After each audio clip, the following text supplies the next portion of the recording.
Hi everyone, my name is Allie and I'm doing this web series where I'm going to be talking to a bunch of my friends who I go to class with a lot.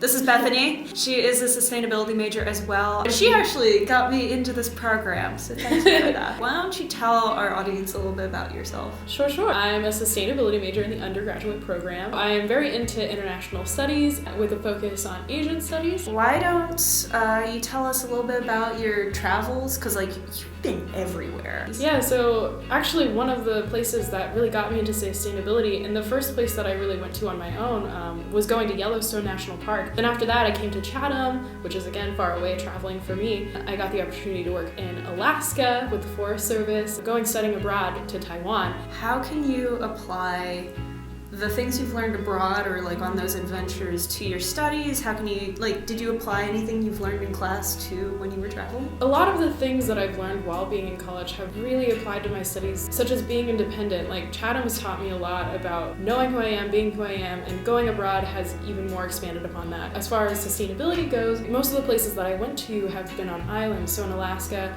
I lived on an island and worked on an island. I learned a lot about how they have to go about sustainability. They have to be a lot more focused on being self-reliant. Some of those things I learned at Chatham, but specifically in those instances, were very interesting on how they convince people, for instance, to try to use, let's say, recycle waste systems. We go on a lot of field trips and they're awesome. Yeah. But what is your favorite field trip and what was your biggest takeaway from that?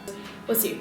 The Rodale Institute. Yeah, we visited that with our agroecology class. Mm-hmm. Remember that? Yeah, that was nice. Yeah, that place was so cool. It's this place local to Pittsburgh that where they do research for agricultural studies. They had a hydroponic system and they grew their own basil. Going to see these places gave me a lot more learning experience than I could have ever out of a textbook. I appreciate you coming on and talking about this. Thank you for coming on and thank you for watching. I look forward to seeing you in the future.